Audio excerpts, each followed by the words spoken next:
आपके अपने YouTube channel केंद्र एकेडमी में।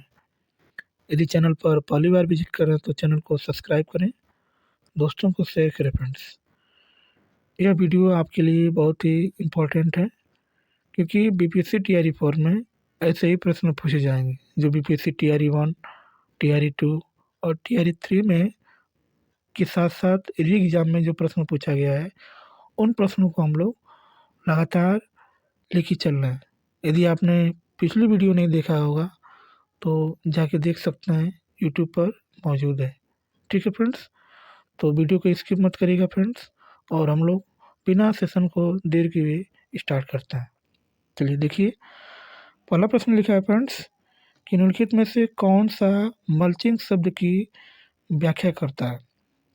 ऑप्शन ए, फसलों के बीच खाली जमीन को पुआल जैसे जैविक पदार्थ की परत से ढकना, कंटूर को पत्थरों, घास आदि से ढकना, खड़ी डालों और वेदिकाओं जिसको हम लोग टेरेस में फसल उगाना, उपयुक्त में से एक से अधिक, उपयुक्त में से कोई नहीं। इसका जो ऑप्शन सही होगा friends, option number A. Option number A इसका क्या है, सही। फसलों के बीच खाली जमीन को पुआल जैसे जैविक पदार्थ से क्या करना होता है, ढकना होता है। ठीक है, चलिए इसका डिस्कस देख सकते हैं फ्रेंड्स। फसलों के बीच खाली पड़ी जमीन को खरपतवार, घासों अथवा पुआल जैसे जैविक पदार्थों से ढकने की प्रक्रिया को मल्चिंग कहते हैं। जिन पदार्थों से इसे ढका जाता है उन्हें मल्च कहते हैं और पूरी प्रक्रिया क्या कहलाती है, मल्चिंग। ठीक है, चलिए आगे देखते हैं फ्रेंड्स क्या आया था। निम्नलिखित में से किसकी खेती जायद के मौसम में की जाती है। खरबूजा, खीरा, तरबूज, उपयुक्त में से एक से अधिक, उपयुक्त में से कोई नहीं। इसका जो राइट ऑप्शन होगा फ्रेंड्स, उपयुक्त में से एक से अधिक जो है जायद की फसलें। ठीक है, चलिए जायद की फसलें में कौन कौन सी फसलें आती हैं इसका डिस्कस देखते हैं। भारत में जायद के मौसम में उगाई जाने वाली प्रमुख फसलें खरबूजा, तरबूज, खीरा, ककड़ी, मूंग, जूट, तोरई, भिंडी आदि। जायद की फसलें मार्च में बोई जाती हैं तथा जून तक उन्हें काटा जाता है। भारत में खेती के 3 मौसम होते हैं, रबी, खरीफ और जायद।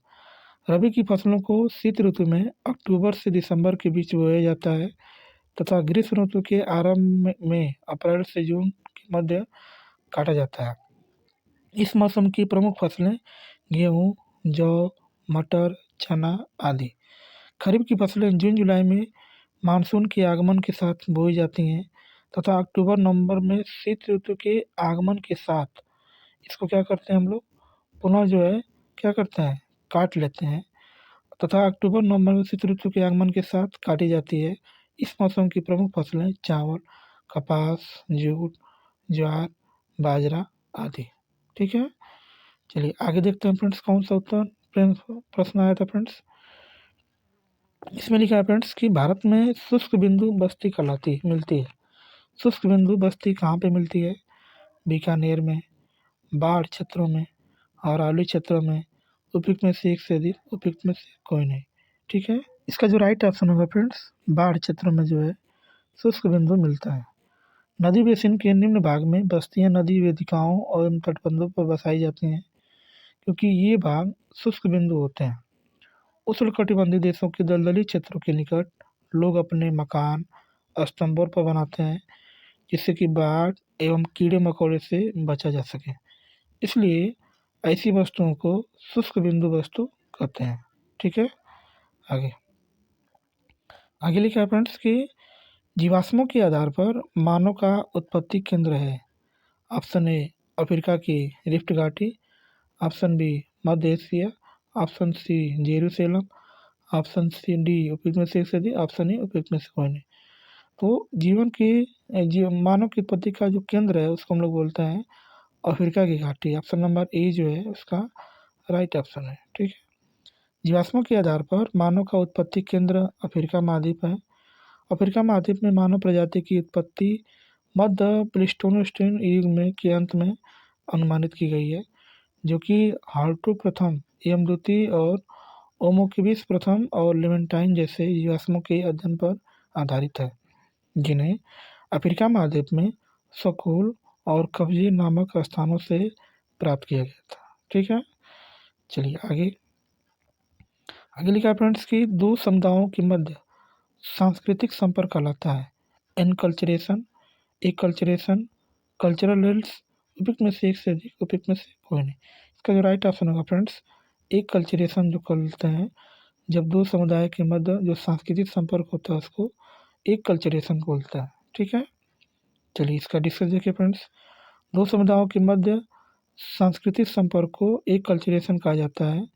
इसे उस सामाजिक, मनोवैज्ञानिक और सांस्कृतिक बदलाव के रूप में संदर्भित किया जाता है जिसमें एक समाज या संगठन से संबंधित कोई व्यक्ति या समुदाय किसी अलग समुदाय या संगठन के तौर तरीके व मान्यताओं समझकर उसका भाग बनता है। ऐसा प्रवास के रूप में अधिकतर होता है जब कोई व्यक्ति या समुदाय देश को छोड़कर किसी अन्य देश में जाकर बसता है और वहाँ के दूसरे लोगों को या समुदाय के बीच पारस्परिक मेल जोल बढ़ाता है।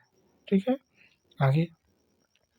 आगे लिखा है फ्रेंड्स कि किसी समुदाय को अनुसूचित जनजाति के रूप में घोषित करने के लिए आवश्यक विशिष्टताएं हैं। आदिम लक्षणों के संकेत, विशिष्ट संस्कृति, बड़े पैमाने पर समुदाय के साथ संपर्क में सर्व पिछड़ापन एवं भौगोलिक अलगाव। उपयुक्त में से कौन सा सही है? ऑप्शन ए केवल एक और दो, ऑप्शन बी दो तीन चार, ऑप्शन सी एक तीन चार, ऑप्शन डी उपयुक्त में से कोई नहीं। ठीक है, तो जो राइट ऑप्शन होगा फ्रेंड्स, ऑप्शन नंबर डी, उपयुक्त में से एक से अधिक। किसी समुदाय के अनुसूचित जनजाति के रूप में घोषित करने के लिए आवश्यक विशिष्टता के रूप में आदिम लक्षण, अलग संस्कृति, भौगोलिक अलगाव तथा बड़ी आबादी के साथ बातचीत में जैसे शर्म जैसे लक्षण देखने को मिलते हैं। ऐसे समुदाय सामान्यतः पहाड़ी व जंगली क्षेत्रों में निवास करते हैं। उल्लेखनीय है कि अनुसूचित जनजाति की घोषणा करने की शक्ति राष्ट्रपति को प्राप्त है। ठीक है ना, ये कौन घोषणा करता है? तो राष्ट्रपति करता है। ठीक है फ्रेंड्स, चलिए आगे। आगे लिखा है फ्रेंड्स कि भारत का स्थलाकृत मानचित्र किस संगठन द्वारा बनाया जाता है? भारतीय भूवैज्ञानिक सर्वेक्षण, भारतीय सर्वेक्षण, भारतीय प्रारी सर्वेक्षण। उपयुक्त में से कोई नहीं और उपयुक्त में से कोई एक से अधिक। उपयुक्त में से कोई नहीं, उपयुक्त में से एक से अधिक। इसका जो राइट ऑप्शन होगा फ्रेंड, ऑप्शन नंबर बी, भारतीय सर्वेक्षण द्वारा जो है ये सब किया जाता है। ठीक है, चलिए इसका डिस्कस देखिए। भारत एक स्थलाकृत मानचित्र भारतीय सर्वेक्षण विभाग है द्वारा बनाया जाता है। यह विज्ञान और प्रौद्योगिकी विभाग के अंतर्गत राष्ट्रीय सर्वेक्षण और मानचित्र संगठन है। इसकी स्थापना 1767 ईस्वी में किया गया था। ठीक है, चलिए आगे। आगे देखिए फ्रेंड्स क्या लिखा है कि सूची एक को सूची दो से सम्मिलित कीजिए और सूचियों के नीचे दिए गए कोड से सही उत्तर का चयन कीजिए। 4 पंजाब का मैदान, कंकर डेल्टा, कयाल, बांगर, मांड तटीय क्षेत्र। उपयुक्त में से मिलान करना है कि कौन किसका ऑप्शन सही है। ऑप्शन ए दिया है 1 4 2 3, option B 2 3 4 1, option C 3 1 4 2, option D उपयुक्त में से एक से अधिक, ऑप्शन डी उपयुक्त में से कोई नहीं। इसका जो राइट होगा ऑप्शन होगा friends, option number B. Option number B क्या है? सही है, 2 3 4 1 जो इसका उत्तर सही है। चलिए इसका डिस्कस देखिए। 4 जो होता है ये डेल्टा में, कंकर बांगर में होता है, कयाल तटीय में होता है, मांड ये पंजाब का मैदान होता है। ठीक है फ्रेंड्स, चलिए इसका राइट ऑप्शन क्या है? Option number B. ठीक है, चलिए आगे प्रश्न लिखा है, ये भी इसमें मिलान करना है फ्रेंड्स। सूची एक को सूची दो से सही मिलान करना है। खनिज संसाधनों की संपन्नता परंतु औद्योगिकरण की कमी। Option A Jharkhand. जल संसाधनों की संपन्नता परंतु आधारभूत संरचना की विकास की कमी, अरुणाचल प्रदेश। ऑप्शन सी जो है सौर और वायु ऊर्जा की संपन्नता परंतु जल संसाधनों की कमी, राजस्थान। खनिज संसाधनों की संपन्नता परंतु परिवहन और संचार के साधनों में कमी, ये लद्दाख। इसमें ऑप्शन मिलाना फ्रेंड्स कि ऑप्शन कौन सा सही है। ऑप्शन ए 1 3 1 4 1 2, 1 2 3 4, ऑप्शन सी 2 1 4 3, डी उपयुक्त में से एक से अधिक, उपयुक्त में से कोई नहीं। फ्रेंड्स इसका जो राइट ऑप्शन होगा फ्रेंड्स 1 2 3 4 जो दिया है वही ऑप्शन, उसी के सामने क्या है सही है। जैसे खनिज संसाधनों की संपन्नता है परंतु औद्योगिक कमी है, तो ये कहाँ है? झारखंड में है। जल संसाधनों की संपन्नता है परंतु आधारभूत संरचनाओं विकास की कमी है, अरुणाचल प्रदेश में है। सौर और वायु ऊर्जा की संपन्नता है परंतु संसाधनों की जल संसाधनों की कमी है, तो ये कहाँ है? राजस्थान में फ्रेंड्स। ठीक है। और खनिज संसाधनों की संपन्नता है परंतु परिवहन और संचार के साधनों की कमी है, तो ये कहाँ है? लद्दाख में। ठीक है। चलिए आगे देखते हैं फ्रेंड्स, यहाँ पे डिस्कस हमने कर दिया है। ठीक है। चलिए देखिए आगे प्रश्न क्या लिखा है। अरब सागर और बंगाल की खाड़ी के अपवाह तंत्र के बीच जल विभाजक है। ऑप्शन ए दिल्ली रीज, मालवा का पठार और बुंदेलखंड। ऑप्शन बी दिल्ली रीज, अरावली पर्वत श्रेणी, सह्याद्री और अमरकंटक की पहाड़ियाँ। दिल्ली रीज, मालवा का पठार, छोटा नागपुर पठार। उपयुक्त में से एक से अधिक, उपयुक्त में से कोई नहीं। इसका जो राइट ऑप्शन होगा फ्रेंड्स, ऑप्शन नंबर बी।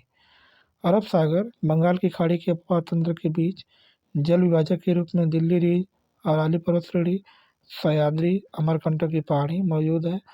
तो ऑप्शन नंबर बी क्या है? सही है। ठीक है फ्रेंड्स। चलिए फ्रेंड्स, वीडियो को यहीं पे समाप्त करते हैं। और कल से हम लोग फ्रेंड्स जो है, ये तो भारतीय भूगोल था, लेकिन कल से जो है हम लोग विश्व भूगोल के बारे में जानेंगे।